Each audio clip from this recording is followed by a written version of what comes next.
میرے محترم ناظرین، میں آپ کو ایک ویب سائٹ دکھانے لگا ہوں، گوگل. یہ گوگل ہے. یہ اس جانور کو، یہ چوہا ہے، اس کو چوہے کی ایک قسم ہے، اس کو یربوع بولتے ہیں عربی زبان میں. چوہا آپ کو پتہ ہے مختلف قسم کے ہوتے ہیں. ایک چوہا ہوتا ہے جو شہر میں رہتا ہے، گھروں میں رہتا ہے. ایک چوہا ہوتا ہے جو صحرا میں رہتا ہے. صحرا والے چوہے کا جو ہوتا ہے عربی زبان میں اس کو یربوع بولتے ہیں. وہ اس طرح اس کی شکل ہے. جماعت عمریہ اس کو کہتے ہیں. بلکہ یہ یوٹیوب میں یہ کھول دیں تو اس کے بہت سارے یربوع کھانے کے بہت سارے آپ کو مل جائیں گے. یہ لوگ یربوع کہتے ہیں. ملاحظہ فرمائیے، یہ یوٹیوب کا ایک چینل ہے الجربو یا یربوع. یہ کیسے یربوع کہتے ہیں؟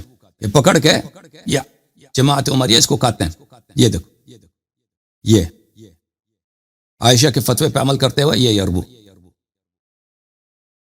یہ باقاعدہ ان کے بازاروں میں بکتا ہے اور یہ کہتے ہیں. اچھا، بعض کلپس جو ہے نا اس میں آخر میں وہ کوئی ملیشیا وغیرہ کا ہے، کفار کے علاقوں کا ہے، بقیہ ان کے علاقوں کا ہے. یہ کتاب ہے المجموع فی شرح المحذب الجزء التاسع چاپ دار الفکر. یہاں پہ ملاحظہ فرمائیے، یہ صفحہ نمبر ہے 10. یہاں پہ وَيُحِلُّ لَهُمُ الطَّيِّبَاتِ، اللہ نے ہمارے لیے طیبات کو جائز قرار دیا. وَالْيَرْبُوعُ مِنَ الطَّيِّبَاتِ، یربوع یہ بھی جو چوہا ہم نے دکھایا آپ کو، صحرائی جو چوہا ہوتا ہے، یہ تو طیبات میں سے.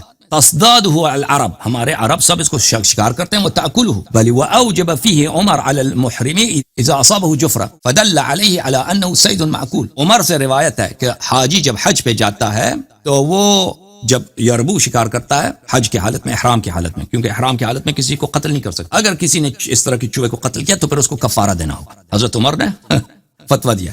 وَيُحِلُّ لَهُمُ الطَّيِّبَاتِ، پھر اللہ نے فرمایا طیبات. وَالثَّعْلَبُ مِنَ الطَّيِّبَاتِ مُسْتَطَابٌ يَصْطَادُونَهُ.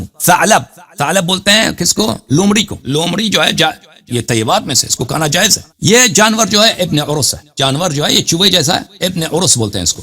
اسی کتاب تہذیب میں المجموع فی شرح التہذیب میں وَيَحِلُّ أَكْلُ ابن عرس، ابن عرس کا کھانا جائز ہے. قنفذ، یہ قنفذ ہے، پورکیپائن، انگلش میں پورکیپائن بولتے ہیں، اردو میں نہیں معلوم کیا بولتے ہیں اس کو. اس کا بھی اسی مجموع میں اس کے بعد ذکر ہے کہ اس کا بھی کھا سکتے ہیں. اضواء البیان فی ایضاح القرآن بالقرآن چاپ دار عالم الفوائد. یہاں پہ فرماتے ہیں وَأَمَّا الْوَبَرُ وَيَرْبُوع، وبر اور یربوع فَأَكْلُهُمَا جَائِزٌ عِنْدَ مَالِكٍ وَأَصْحَابِهِ وَهُوَ مَذْهَبُ الشَّافِعِيِّ وَعَلَيْهِ عَامَّةُ أَصْحَابِهِ. شافعی اور مالک کا دونوں کا قول ہے کہ بھلے یربوع اور وبر کو جائز کھا سکتے ہیں، اور عمر نے بھی کہا ہے کہ بھئی اگر کبھی وبر یربوع کھا لو تو اس میں کوئی اشکال نہیں ہے. یہ کتاب المصنف فی الاحادیث والآثار تالیف عبد الرزاق الصنعانی، جز نمبر 4، باب الیربوع. یہاں پہ چوہے کھانے کا ایک باب ہے، چوہے کے چپٹر کا ایک باب ہے، چوہا کھا سکتے ہیں. عبد الرزاق اخبرنا معمر عن هشام بن عروہ عن ابیہ. اللہ، صحیح سند، بخاری کی سند ہے. عبد الرزاق معمر سے، ہشام بن عروہ اور عروہ بن زبیر سے روایت کرتا ہے. سئل رسول اللہ صلی اللہ علیہ وآلہ وسلم عن اکل الیربوع فلم یرى به بأسا. رسول اللہ صلی اللہ علیہ وآلہ وسلم سے پوچھا گیا کہ ہم چوہا کھا لیں، تو انہوں نے کہا کوئی اشکال نہیں، چوہا کھاتے رہو. ٹھیک ہے. میں المصنف لے کے ہوں.